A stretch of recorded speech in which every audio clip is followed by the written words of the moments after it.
first human species evolved roughly 2 million years ago. Over the next 1.9 million years, more than a dozen human species would evolve.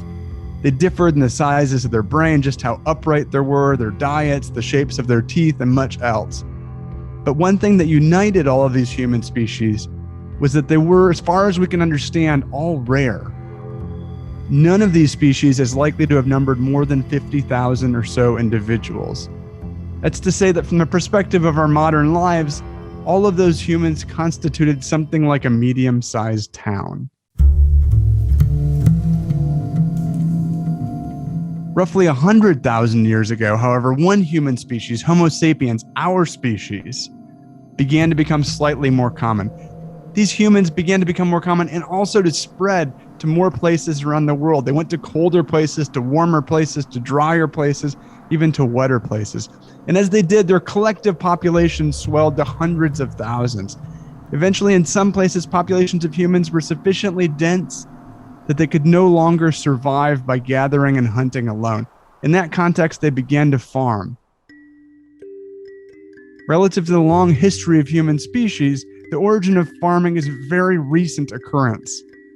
It occurred roughly 700 generations ago.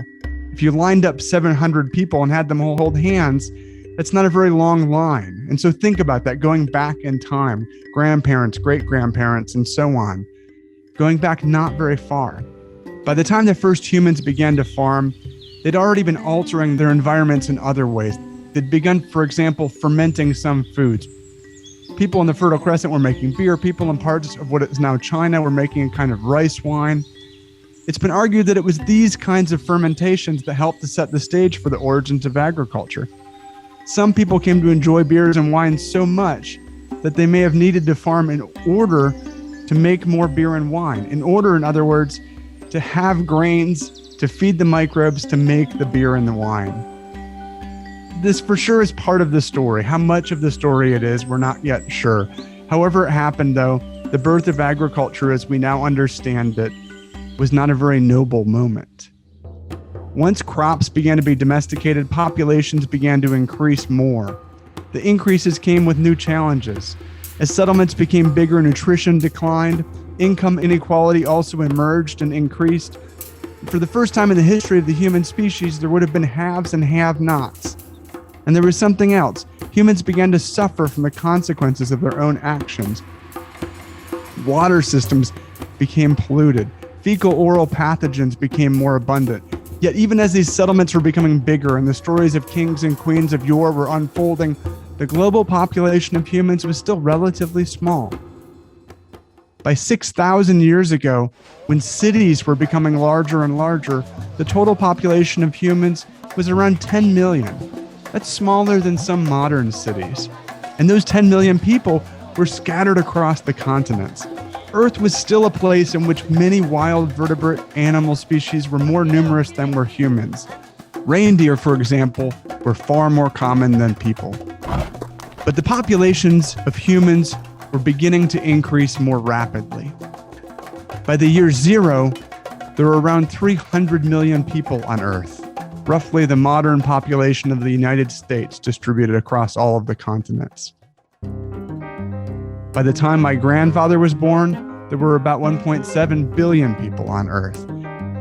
By the time my father was born, the population on Earth was around 2.3 billion. By the time I was born, there were 4 billion people on Earth. By the time most of you were born, there were 6.3 billion people on Earth. Today, there are 7.9 billion people on Earth. This growth of human populations has been described as the Great Acceleration. The population growth rates of humans accelerated in the way that bacteria population growth accelerates in a petri dish. So too all the consequences of human populations. The number of chairs produced by humans increased. The number of homes, of roads, of pencils, and wheels of cheese. The number of everything that humans make increased. The numbers of everything that humans consumed decreased.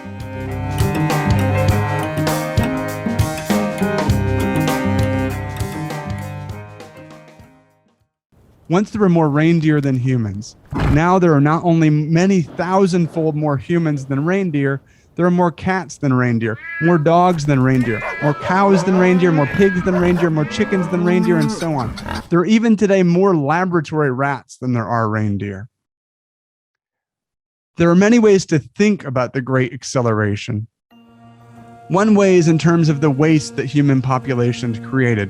As human populations increased in number, so too did the amount of waste produced. Humans produced ever more garbage, more food waste, and more feces, extraordinary quantities of feces. They also produced more waste associated with the burning of fossil fuels, waste in the form of carbon dioxide and methane. The waste has actually increased in quantity faster than the rate at which human populations have increased.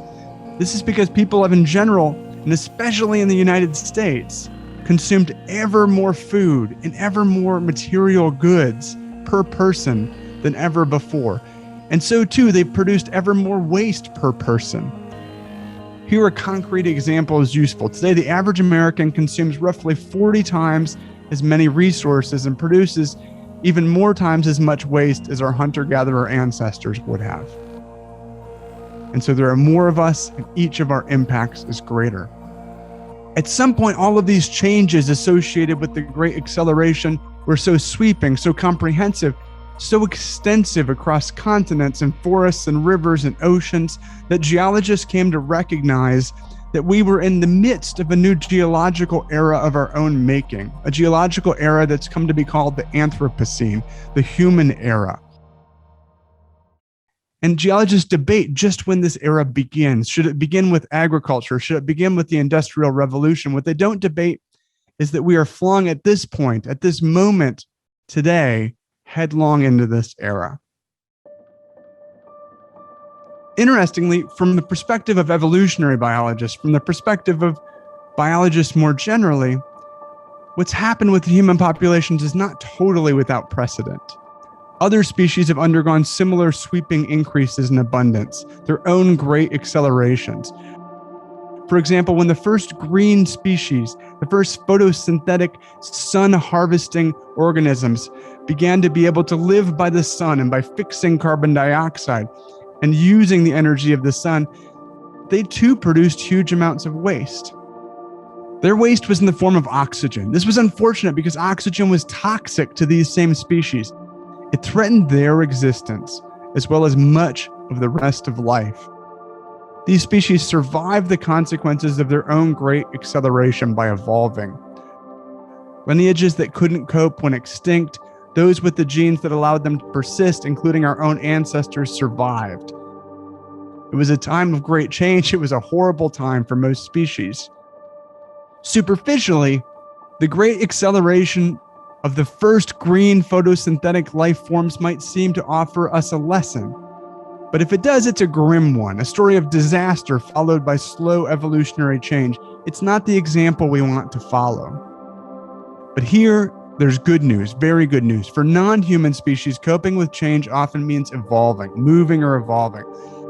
Some individuals with the right genes survive, most don't, and there's no good way to share those genes.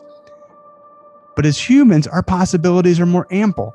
We can survive by thinking our way out of problems. We can survive by virtue of novel ideas rather than novel genes.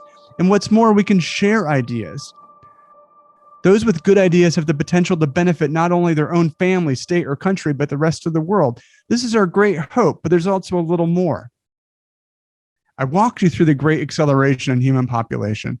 Most of what increased during this acceleration was bad. More waste, more overuse of resources, but it wasn't all bad. The number of human ideas also increases with the number of humans. Our human population, as a result, has the greatest potential for new ideas, for innovation that it has ever had. What's more, in a time in which we are connected more than we've ever been, those ideas can be shared rapidly. Here then is the take-home. We find ourselves in a moment in which humans control most of Earth's resources and are producing wastes of various sorts that threaten both other species of life on Earth, but also threaten our own species. But we find ourselves also in a moment in which our potential to come up with novel ideas is greater than it's ever been. We can be the agents of positive radical change. It starts, however, with understanding the situation and solutions at hand. It starts with knowing what needs to be solved in the first place and knowing, too, what solutions already exist. And there's one more thing. The ideas that will solve the problems at hand will not be individual. This is not the story of the lone genius. It can't be. If we imagine that we can solve these problems alone, we will fail. Ours needs to be a story of writers working with engineers, working with biologists, working with artists, working with architects.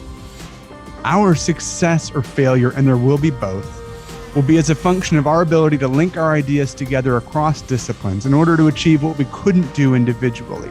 And so it's with this context that we begin the Wicked Problems course. It is a course that gives you a window into our population, our community of people, ideas, and connections. In our community, we connect ideas across disciplines. We turn those connected ideas into solutions that are then shared around the world.